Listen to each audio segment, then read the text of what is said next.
Şuna yok mu anti ölümdün benim? Sırsız kımırlamayla yat sen.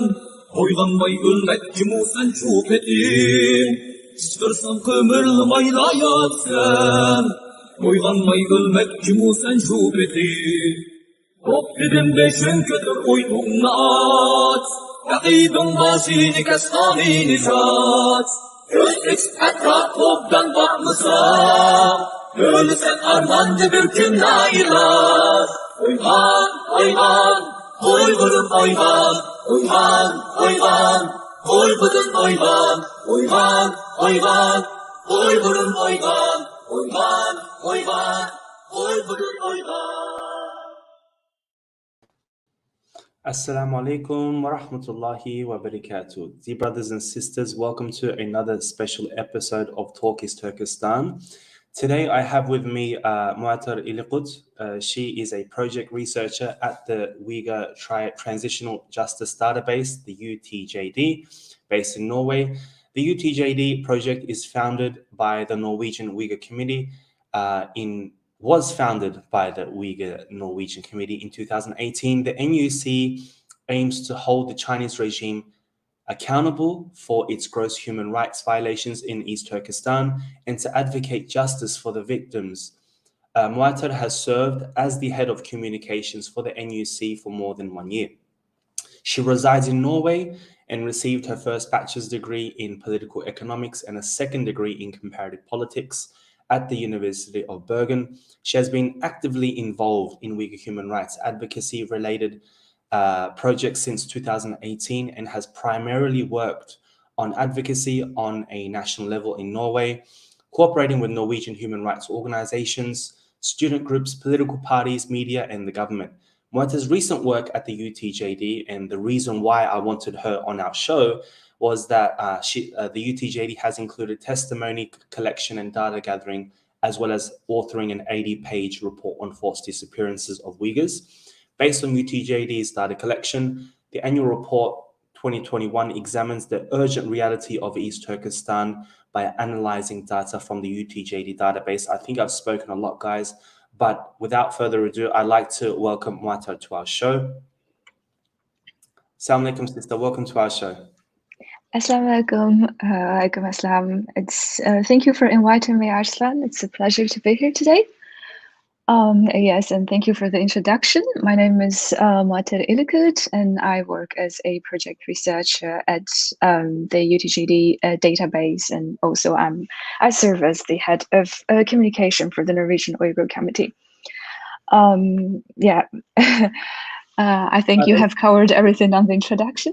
Yes. Yeah, I basically wanted you on our show a while back because of your involvement, and as well as your organization's involvement with the Uyghur Tribunal. And I wanted you to sort of start off us with that, basically a little bit more about your organization and the role that it played during the Uyghur Tribunal. Mm-hmm. Yes.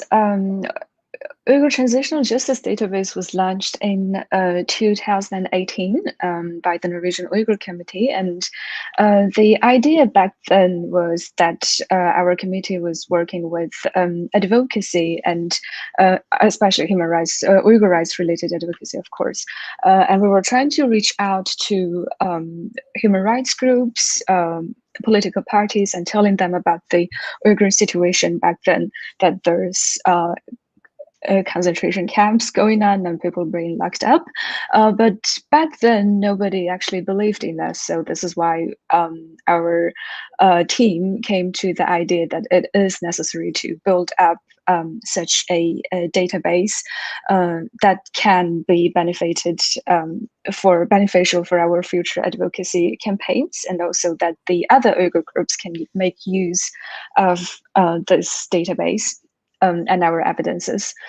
So UTJD is an ongoing project that focuses on the registration of the disappeared and extrajudicially interned Uyghurs in East Turkistan.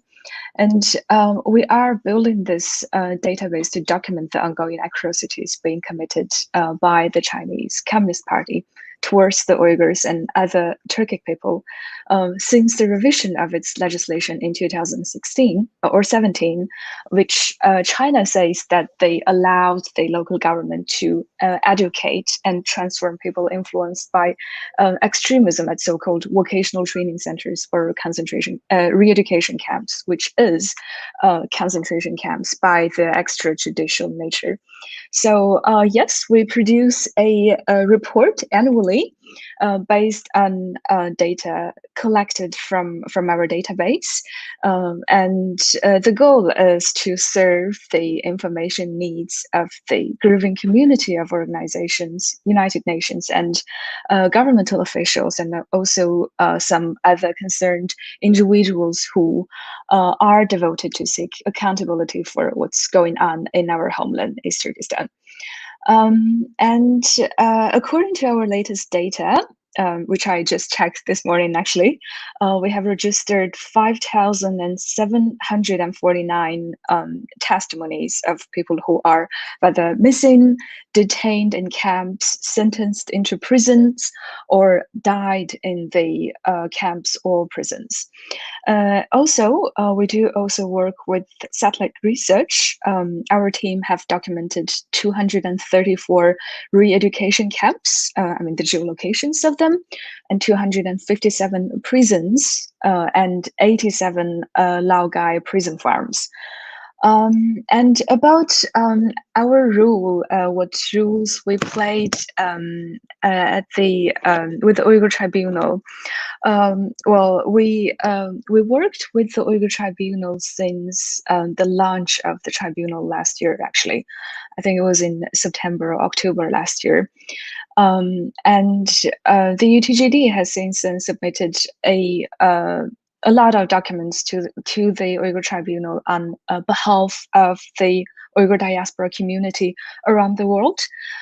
We have reviewed more than 500 witness statements and testimonies and selected about 200, and I think specifically 240 witness testimonies, and we submitted those to the tribunals on behalf of the Uyghur diaspora, and which I think 150 of them were submitted for the June hearing and 90 of them were submitted for the September hearing. And then the UTJD has also taken video testimonies of the testifiers that have given consent, and those are published on our YouTube channel. It's available there. And also all those statements are available in English and Uyghur version, Uyghur language, and the translation work couldn't be done by cooperating with other Uyghur groups, actually, like Uyghur Academy, who has really contributed a lot to the translation work. And we really appreciate the Uyghur Academy in the United States, in Europe, in Australia, and Turkey for the continued support and encouragement. Regarding to the fact witnesses who have testified on the June and September hearing, the Uyghur Tribunal, there were about 24 witnesses, fact witnesses who testified on the June hearing, where 15 of them were selected from our database, and 9 fact witnesses testified for the September hearing, where 6 of them were selected from our database. So what we did was, of course, like preparing the statement, and then arranging a second interview with the selected ones, and draft the even more detailed statement and send it to the translation team, and again send it to the Uyghur version to the witness themselves to get their consent and the signature, and then proceed further with their visa applications and travel documents and so on. So my role in the entire project was more like a coordinator. So I was mainly responsible for coordinating with these different groups, Uyghur groups, and the tribunal themselves, with like distributing the tasks, and also I was interpreting for the interviews. I wasn't really directly involved in the translation work because I can't read in the Uyghur I can't write the Uyghur, old transcript. I never learned that, so that was a bit unfortunate. And yes, also I did also testify. I was invited as a witness myself, and I testified for our annual report, both on the June and September hearing. This was a bit long, but yeah. No, that's fine. And guys, you can find all that information and the links to those on some of our other videos that we've shared, and we'll probably post some links as here as well. Or you can simply type in Uyghur Tribunal onto YouTube, and you can see all the data there. Now we've seen the repercussions or how the CCP has attacked the Uyghur Tribunal, but you specifically in the Uyghur and your organization specifically, what sort of repercussions have you seen from the CCP? Well, during the tribunal, especially before, during the hearings, before and after the hearings, there were a lot of cyber attacks, not only on my, my accounts, but our entire team were facing a lot of cyber attacks. Like every day, every morning when I wake up, there's like 6, 7 login attempts, notices on login attempts on my Telegram, WhatsApp, Facebook, and even Signal. And it continued like for 1 month in June, and also before the September hearing, same thing happened to me and my colleagues. And then after that, after the September hearing, like I think they made a clip of me and posted it on the CGTN. It's a state media, state-controlled media in China, and they were just basically trying to undermine our work, and saying that this is a theater or something. And recently I've also been under attack again, and this time they actually made a clip of my June hearing, June hearing video, and then they were sort of like again undermining my our work by saying that I said at some point that there are 5,000 people detained in the camps. But Actually, what we'll do is we'll do that one separately, because what I want to do is hopefully they take this and blow it up themselves. So I'll ask that, right here. So you cyber attacks, the CGTN, the state-run media attacking you. So it wasn't just on, say, on Chinese social media as well, but even some of our Uyghur community have sort of misunderstood what you said. I understood what you said, and the people that understand the English language fully understood what was going on. But I want to ask the question, because the question was that where do the judge or one of the lawyers were asking, where do we get the millions of people who are detained in camps? And then you said to the likes of, oh, well, we have around 5,500 people that have testified and we have them on record, but not everyone can obviously come forward. That's what I understood. Is this correct? And could you sort of clarify and explain? Yes. So on our report, it is written that there are, we have referred to statistics from other researchers, like Dr. Adrian Zenz, who said there is up to 1.5 million, and then Chinese human rights defenders who have estimated that the detention, the number of people detained are between 2 to 3 million. And then US Secretary of Defense, who have presented a estimation on closer to 3 million.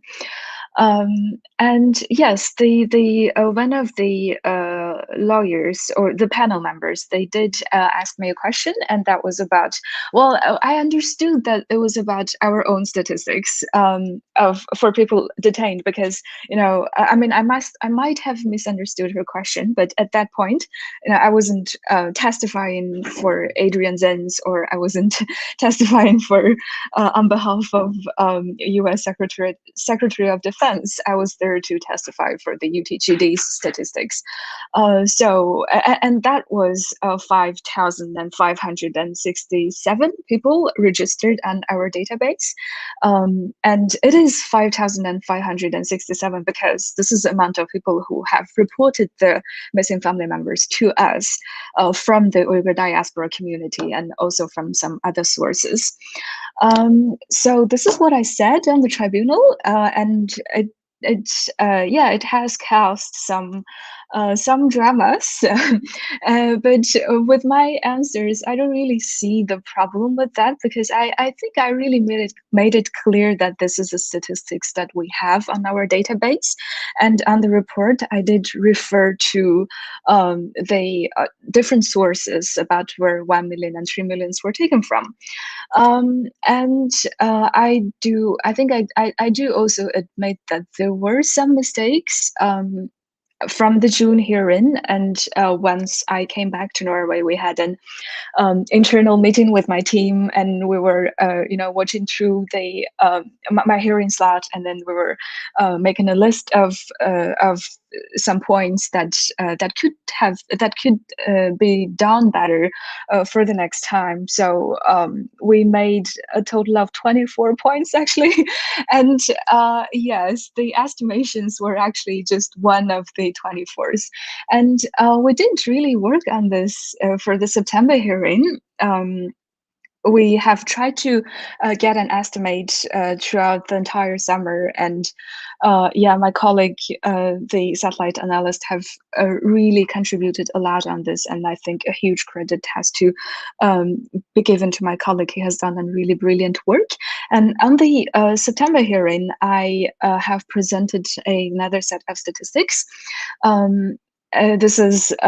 This is the estimation of the detention capacity based on two types of math calculation.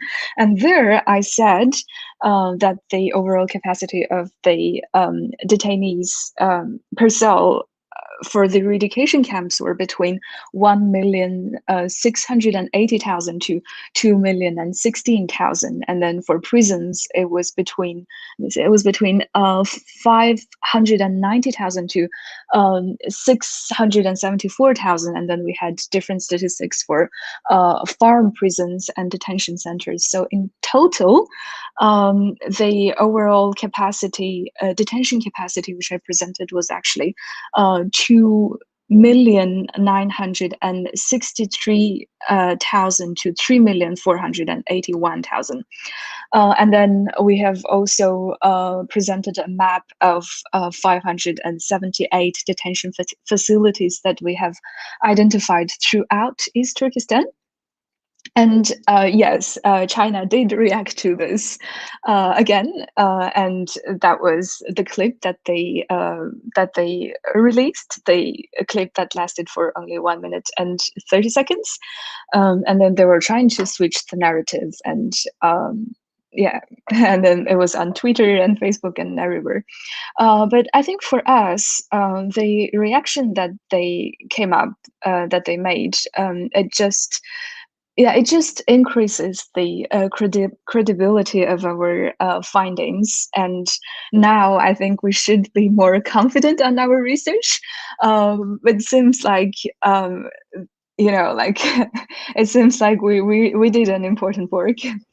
No, definitely. As someone who is a native speaker on the English language, you said you misunderstood, but to be honest, it wasn't a controversy for me. I personally don't see where the controversy. So if I understood obviously, if you're not strong in the English language, you will sort of misunderstand. But there was nothing wrong with what you said at all. So thank you. I'm saying this so that you don't lose confidence. So inshallah, in the future, when you do work for Uyghurs, that you remain steadfast. So don't worry about that. My next question is, you sort of talked about your research. Did you want to add anything to your research findings, or should we continue? Yes, I think beside the general statistics, we did also have we did also conclude with some other findings. Yeah. So this was what I presented by the end of the second hearing. We have found that 67 of the concentration camps were in very high security level, like prisons. It was equipped with like watchtower and like tunnels and everything. And then a total of 147 camps have forced labor factories inside or near the camps, which means that these camps are involved in forced labor. And then we have presented that at least 31 re-education camps satellite imagery shows visible detainees who are clothed in blue or orange uniforms, and these findings are identical with the former camp detainees' testimonies. We also found that at least 5 of the re-education camps are repurposed either from former hospitals or health centers. And then one of the camps in Urumqi were located next to an anatomic laboratory, and we therefore suspect that this camp might have connections with organ harvesting. And then the fifth point, at least 42 camps have crematorium located within 10 kilometers. And we have shared these findings with investigators from Radio Free Asia, and thereby confirmed 2 of the crematoriums located in Aksu City. A total of 56 camps were built right next to the pretrial detention center, and we believe that this is made on purpose, that it's more convenient to transfer the detainees from the detention center to the re-education camps. And then lastly, a total of 147 prisons or detention centers were newly built or expanded during 2017 to 2020. Lastly, sorry, one point. Also, we found that for 217 re-education camps, the security features have been removed starting from April 2019, and we believe this is because they growing pressure that the international community is putting on China, that they're just removing the security features, but not meaning that this doesn't mean that the camp itself is closed. We've just had a comment from someone called Android Phone talking about torture chairs. Does your organization look into what the apparatus or tools used? Do you guys have data on this sort of information or on the torture mechanisms that are going on? We have testimonies provided by former camp detainees, and almost all of them have experienced torture. Kabnur Siddiq, who worked as a camp teacher in the camps, and also we have Bakali, who have testified on this case, and Saira Gusavidbay, Guzira Al-Hankazi, and Gulbar Jalilova, Gulbar Haitwaji. Everyone, all of the camp detainees so far have testified on torture. And also this Chinese policeman, let's call his anonymous name Mr. Jiang, or Wang Leijian, he was also one of the UTJD witnesses, and he actually provided a really detailed testimonies on what is actually going on in these prisons, and how China is, how these police officers are using exact which method to torture Uyghur people in the camp, as well as other Turkic people. But we don't go like specifically into what kind of torture method is used and analyze that, but we have data on this from based on the testimonies provided by the testifiers. Now, we've seen, obviously, in recent reports, in state-run Chinese media that they've closed the camps. And that started to trickle down into the Western media as well. How true is that? Are the camps growing in size? Are people being let go? What's the reality on the ground right now? From the statistical perspective, among the 5,400 and 70, I think, the statistic that we have, only a few of the testifiers has reported back and said that their family members are released. And the release rate of the detainees are at 4.1%, meaning that 96% of the people are still in camps based on our data set. And of course, I can just represent this 5,000 people that I that I know, that I have. And also, based on the satellite perspective, we have seen that the security features are removed, but the camps are still in use. You can, like, after I think lately, like from starting from April 2020 or 2019, we could see that they have built this steel tube passage, like small tunnels that you can see on the satellite images between buildings. So before that, it was like you can see that detainees are being transferred from like open ground. But now, as China says that camps are closed, we have identified tunnels where detainees are actually being transferred through tunnels, so they're not captured on the satellite images. So from our analysis, we can conclude that camps are not closed. They are still operating. It's just that some watchtowers are removed and some security features are less in use, but people are still in there, and the release rate is 4.1%. It just reminded me for our audience that aren't really familiar with the Uyghur situation, why do we have such a low number of gathered testimonies, as you mentioned, around 5,500, versus the millions that are actually in the camps? Could you just specify to a layman that doesn't know of our situation why that number is such a contrast?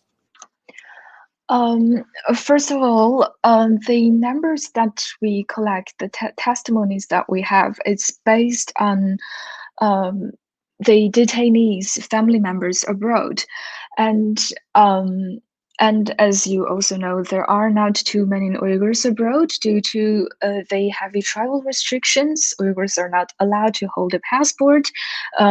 Before, even before 2016, it is extremely difficult for people to, especially Uyghur people, to travel out.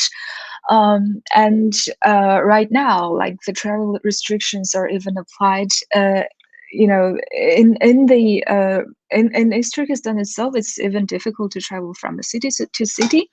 So as a consequence, there are only limited people living abroad. And of course, the number of testimonies that we receive is also limited. And secondly, people are afraid because there are ongoing harassment of on the Uyghur diaspora community.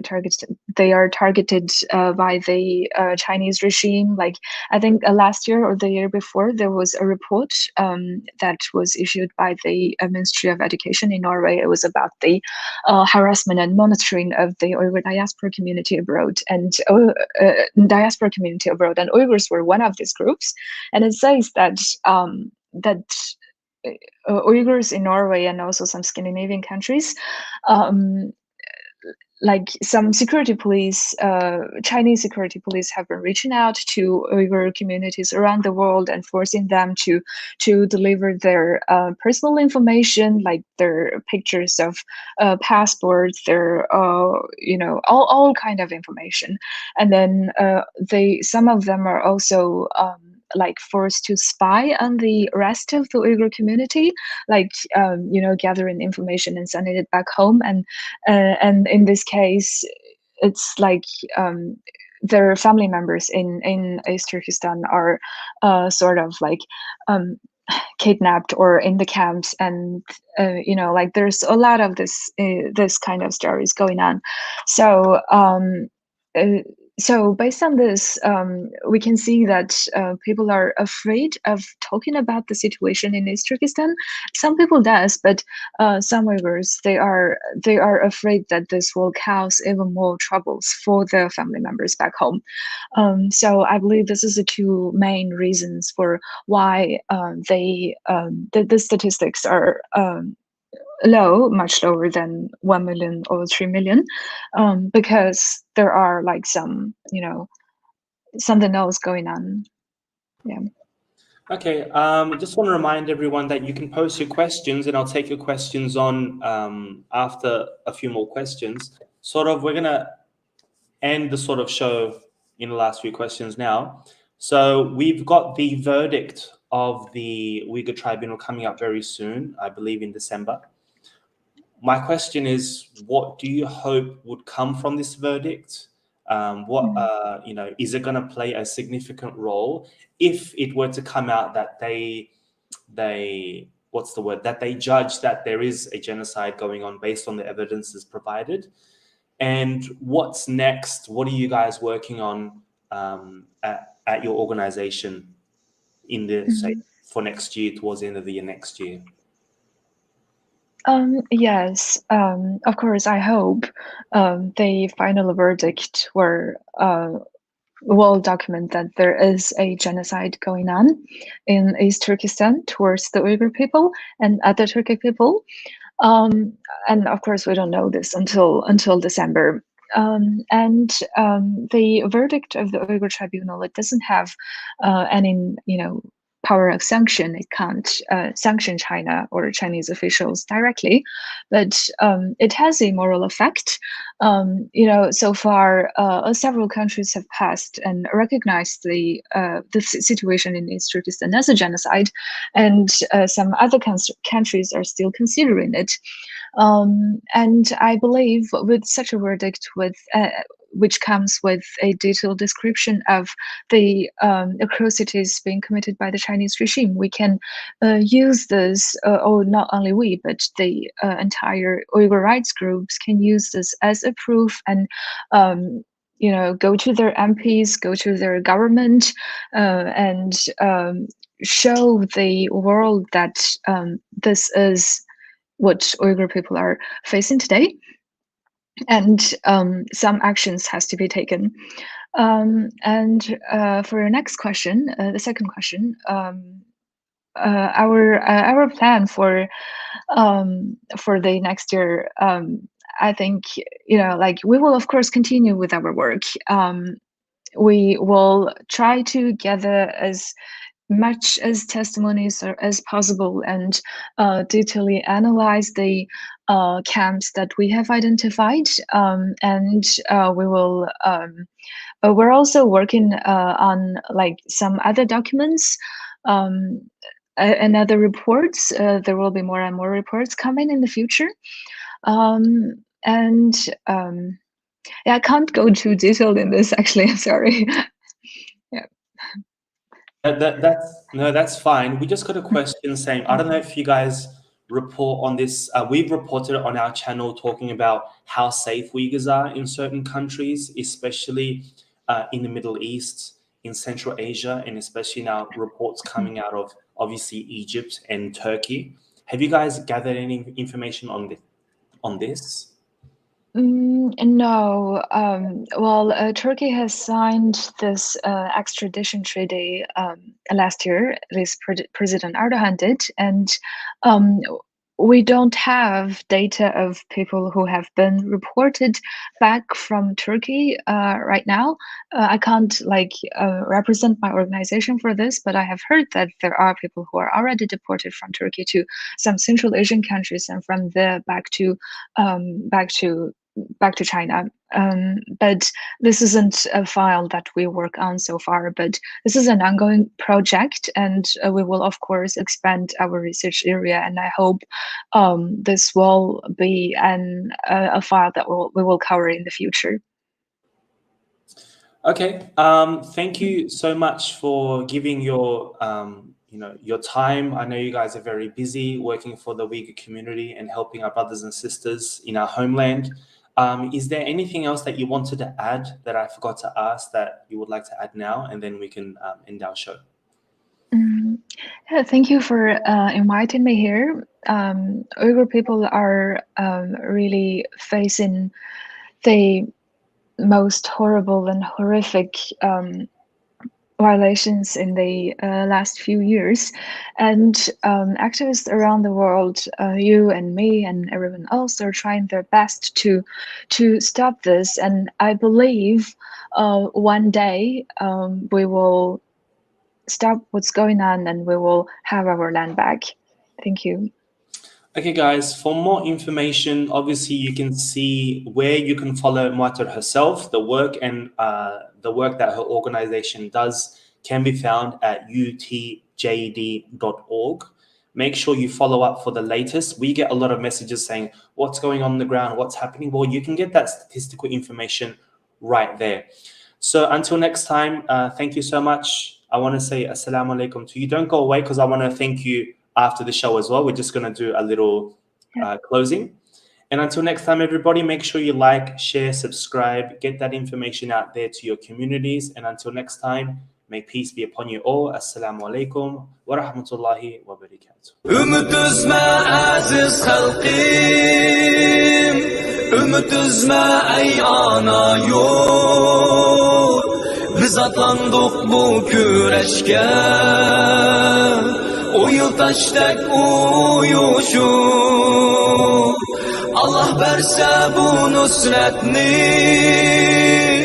bizgilerimiz sep sep bulur.